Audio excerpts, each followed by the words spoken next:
और अब बात करेंगे G7 की, जिसका आयोजन इटली में हो रहा है और प्रधानमंत्री नरेंद्र मोदी विशेष मेहमान के तौर पर शामिल होने के लिए पहुंचे और अब वहां से रवाना भी हो चुके हैं। लेकिन वहां से कुछ तस्वीरें सामने आ रही है, वो तस्वीरें आपको दिखा देते हैं। ये तस्वीर है, किस तरीके से जो तमाम नेता हैं उनसे मेहमान हैं उनसे मिलते हुए प्रधानमंत्री जो है नरेंद्र मोदी वो नजर आ रहे हैं और गर्मजोशी के साथ मिलते हुए मेलोनी के साथ। ये तस्वीर नमस्ते का जो ये अंदाज है वो काफी आपको बता दें वायरल भी हो रहा है। जब प्रधानमंत्री नरेंद्र मोदी मेलोनी से मिलते हैं तो उनकी चर्चाएं खूब होती है और एक बार फिर से नमस्ते वाला अंदाज उनका काफी सुर्खियों में है। और इसके साथ ही देखिए ये तस्वीर भी आपको दिखा रहे, जो बाइडेन से उनकी ये मुलाकात भी गर्मजोशी के साथ हर एक बड़े नेता से जो है मिलते हुए नजर आए। और आपको बता दें कि मेलोनी का जो नमस्ते वाला अंदाज जो है वो काफी जुदा जुदा नजर आया है। और आपको ये तस्वीर देखिए मेलोनी के साथ और इसके बाद सुनक के साथ भी उन्होंने अलग से बातचीत की है। ये लगातार जो तस्वीरें हैं अब काफी चर्चाओं में इसलिए बनी हुई है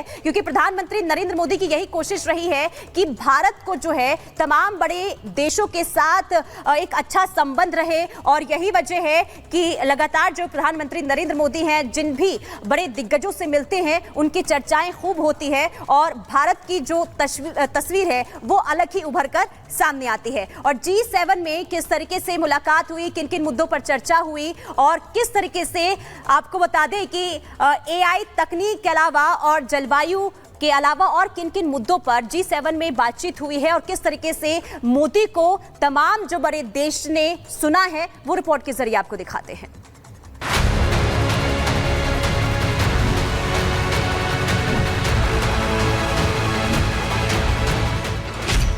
G7 में छा गए मोदी।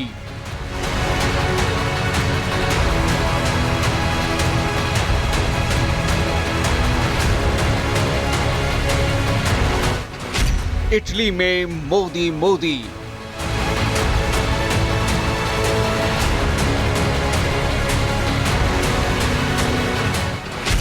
दुनिया को मोदी मंत्र।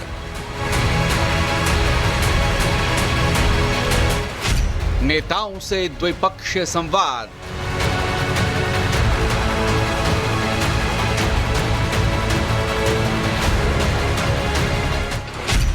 G7 में भारत की बात।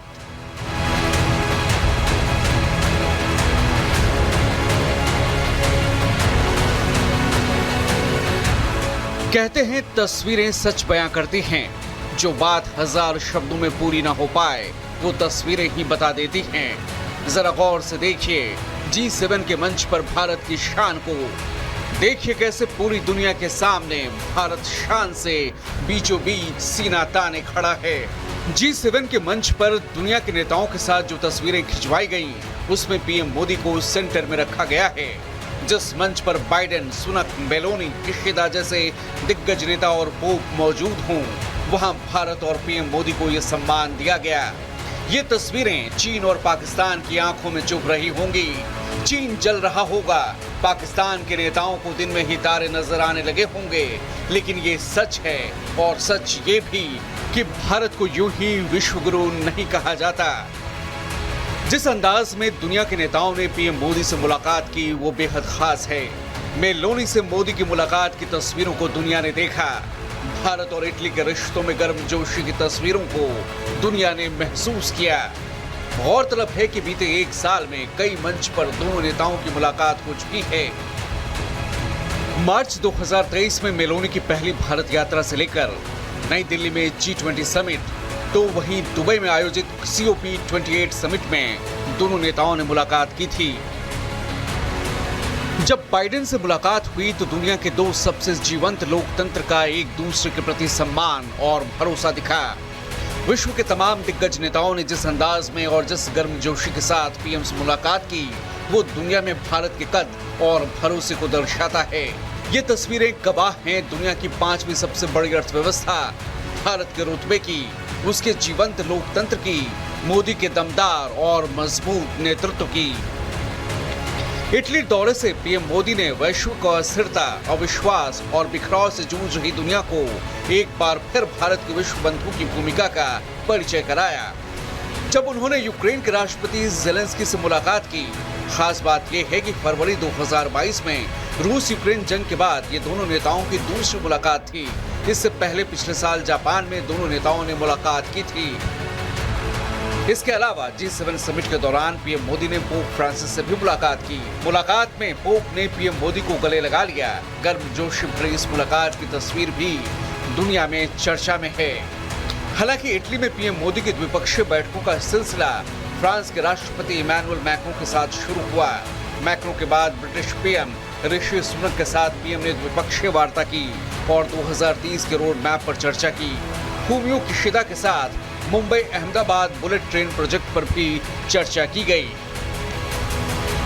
G7 के मंच पर पीएम ने जलवायु, ऊर्जा संरक्षण, AI तकनीक और ग्लोबल साउथ की चिंताओं को विश्व के मंच पर दुनिया के सामने रखा।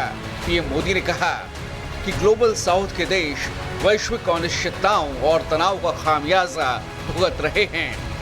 2047 तक विकसित भारत निर्माण का उनका लक्ष्य है। दुनिया को प्रौद्योगिकी को रचनात्मक बनाना चाहिए, विनाशकारी नहीं।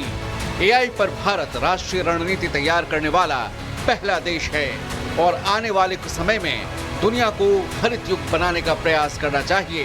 पीएम ने दुनिया से एक पेड़ मां के नाम पर लगाने की अपील की। वहीं तीसरे कार्यकाल की पहली विदेश यात्रा में G7 सम्मेलन में शामिल होकर पीएम ने एक और इतिहास अपने नाम किया, जहां समूह का सदस्य न होते हुए भी लगातार 5वीं बार शिखर सम्मेलन में बतौर विदेशी अतिथि शिरकत की। इससे पहले 2019 में फ्रांस, 2021 में वर्चुअली, 2022 में जर्मनी, 23 में जापान में हुए G7 सम्मेलन में पीएम ने हिस्सा लिया। वहीं इस बार मेजबान इटली ने भारत को आउटरीच देश के रूप में आमंत्रित किया। G7 में पीएम मोदी के नेतृत्व में भारत की लगातार हिस्सेदारी पर विशेषज्ञों का मानना है कि ये दुनिया में भारत की बढ़ती ताकत का प्रतीक है। आज when India speaks, the world listens. हम जो कहते हैं दुनिया जानती है कि ये विकासशील देशों की आवाज़ हम बन चुके हैं, इसीलिए वो हमें बुलाते हैं। हमारी अहमियत बहुत है, ना केवल G7 में, G20 में आपने देख लिया था पिछले साल क्या होता है। ब्रिक्स की मीटिंग होने वाली है, शंघाई कोऑपरेशन ऑर्गेनाइजेशन में। जहाँ भारत जाता है वहाँ पर एक बड़ी मीठी हवा शुरू हो जाती है। साफ है कि बीते 10 सालों से चाहे कोरोना संकट हो, युद्ध से अनिश्चितता का माहौल हो या फिर आज की वैश्विक समस्याएं हो, दुनिया भारत की तरफ उम्मीदों भरी नजर से देख रही है, जिसकी बानगी G7 भी है। Bureau report, Republic Bharat.